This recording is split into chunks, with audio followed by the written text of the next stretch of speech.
Hi everyone, I hope your studying is going well. I'm going to read the Gemara with the Rashi and the Tosafot that you're going to need to read for the oral exam. I'm reading from Gemara Brachot, Daf Yud Daled Amud Aleph.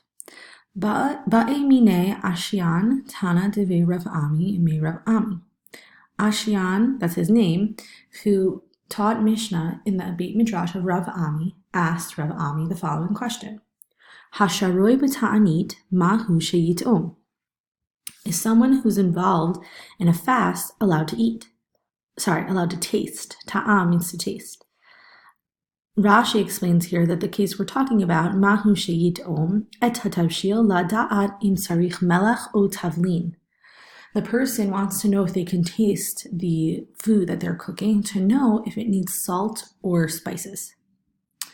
Achila ushtia kabil alei v'ha leka.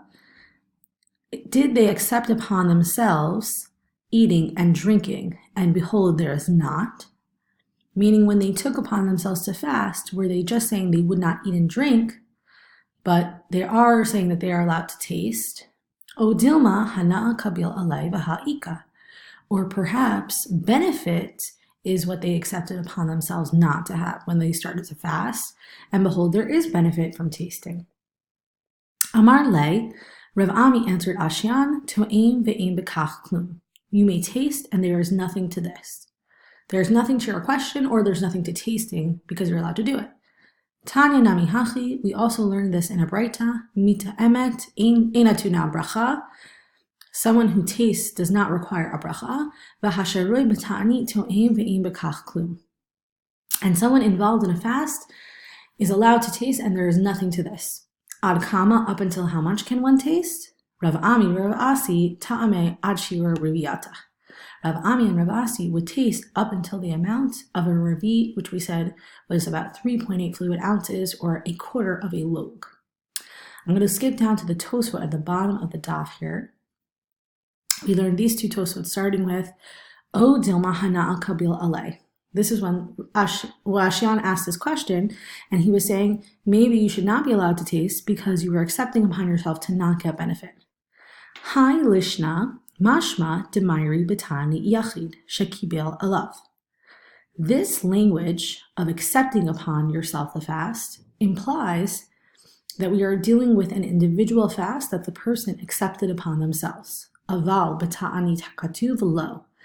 But if we were dealing with a fast day that is written about, a communal fast day, this would not be the case. So this whole discussion about whether or not you can taste only applies to an individual fast day. But of course, on a communal fast day, you would not be allowed to taste. This is Tosfot's opinion. To'im ve'im b'kach klum. Rav Ami's answer was, you can taste. Piresh Rabbeinu Chananel shechozer v'polit. Rabbeinu Chananel explains that the person, when we said they were tasting, it meant that they came back and spit it out. Delo chashiv hana'a min hati'ima, because that is not considered benefit from tasting. Aval boleya la. But if they had swallowed, then they would not be allowed to do that.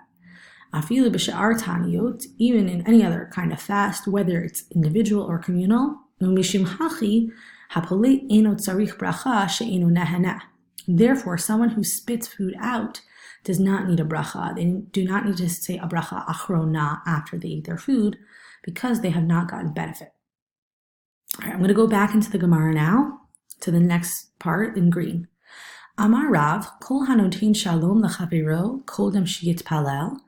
Rav says anyone who greets their friend before they have davened, ki'ilu asa o bama. It's as if he has made an illegal altar. A bama is a mizbeach that was built outside the Beit HaMikdash, which was not allowed at the time of the Beit HaMikdash.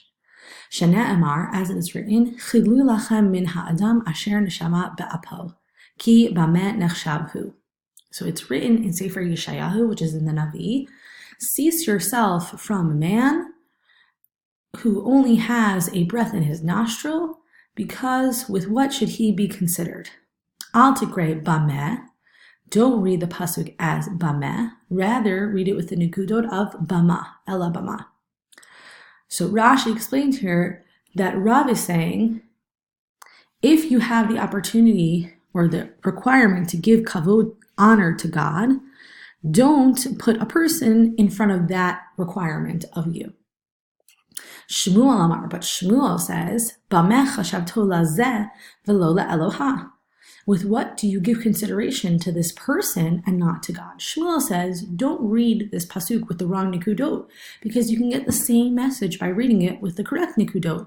The pasuk is trying to tell you, what does man have over God that you would ever put man's honor before God's? Meitiv Rav Sheshet comes to attack this whole discussion. Ba'prakim sho'el mipnei hakavod u'meshiv. Wait a second. Rav and Shmuel are coming to have this argument about how to read a pasuk, but they are both agreeing that one may not speak to anyone else before tefillah. In the Gemara, when we say yitpalel, we're actually referring to Shmona Esrei. So how could Rav and Shmuel both say that you can't speak to anyone before you get to Shmona Esrei? From the time you wake up until you say Shmona Esrei, you're not allowed to talk to anyone? Really? Attacks Rav Sheshet? But we learned in our Mishnah, if you're in between paragraphs, you may greet someone out of respect and respond to them. So there are times the Mishnah tells us where you would be allowed to talk to someone else before you got into Shmona Esrei. Tirgama Rav Abba explained, when Rav and Shmuel were having this debate, they were talking about b'mashkim lepitcho, when the person set out early to greet the other person at their doorway. But Rashi explained that if you would happen to meet someone along your way, then of course you would be allowed to greet them. Rav and Shmuel are just saying that when you plan your day, you can't plan deliberately to go out of your way to go greet someone else before you daven.